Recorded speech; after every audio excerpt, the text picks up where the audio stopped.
Hello everyone, my name is Hussam, CEO of Tamatem Games. Tamatem is the mobile games publisher for the Arabic-speaking market. Arabic is the fourth most spoken language in the world, but yet there is not enough content in Arabic. But this is a very interesting market. There's 100 million Arabic smartphone users, and Saudi Arabia, for example, has the highest average revenue per paying user in the entire world. That's 8 times higher than China. And this is the fastest growing market also in the world. There is a big problem for game developers to enter the Arabic market, from the language complexity to the culture sensitivity to who will do the user support, who will do the monetization for them. This is why we came with a publishing model where we work with these international game developers to localize their games, make them culturally relevant, and release them on iOS and Android under Tamatem, with a business model of around 70% for Tamatem and 30% for the developer. This is a case study of one of the first games that we have launched. This was a very popular game worldwide. No one knew anything about it in the region. We launched it. It became #1. We launched 4 new games after that. All of them became #1. In fact, every single title that we have launched has reached #1 across the entire region. And this is a case study of a game that is now very popular, very successful in the region. It's a card game coming from Bulgaria. This is a game coming from China. This is a game coming from Russia. And all lies with the capability of marketing for Tamatem and how we optimize every step in the funnel when we have our users to reach the top of the chart. The process starts with the localization, then the monetization, and ends with the support. Tamatem has been growing 150% year over year, and we are grossing around $10 million this year. In fact, we are at around $13 million run rate today. We have over 70 million downloads and 500,000 daily active users on our games. All thanks to a centralized database that has 70 million records inside it that helps us propel to the top of the charts. Our team is 46 employees based in Amman, Jordan, and we have raised $2.5 million in the past. Thank you so much.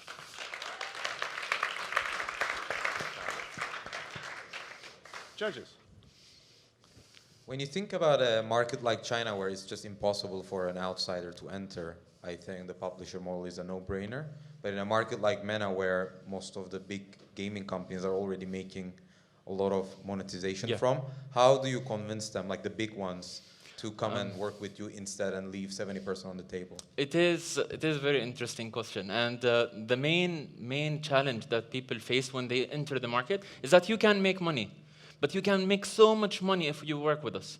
The main reason behind that is no company in the world has like a 24/7 support system, for example. And they will not pay for the user acquisition costs themselves. We will pay for that. This allows them, give them, even with the 70/30, this gives them still better margins. And they will still make more money of that. And it's less headache. One of the things I wanted to understand is you mentioned localization and cultural sensitivities.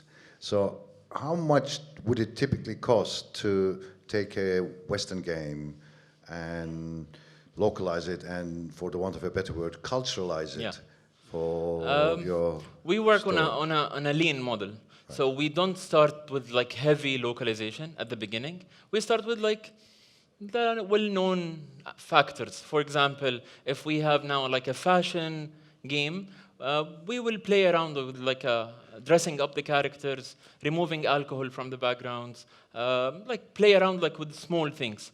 Once the game starts giving good numbers, we will add more localization to it and more culturalization.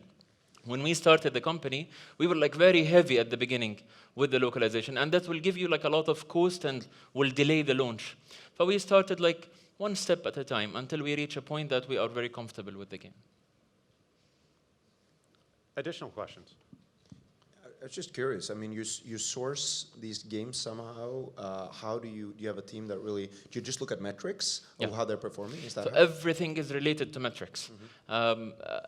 We have a financial model, and we look at retention, we look at average revenue per user, average revenue per paying user, and how the game will be scaled if we put marketing money on it.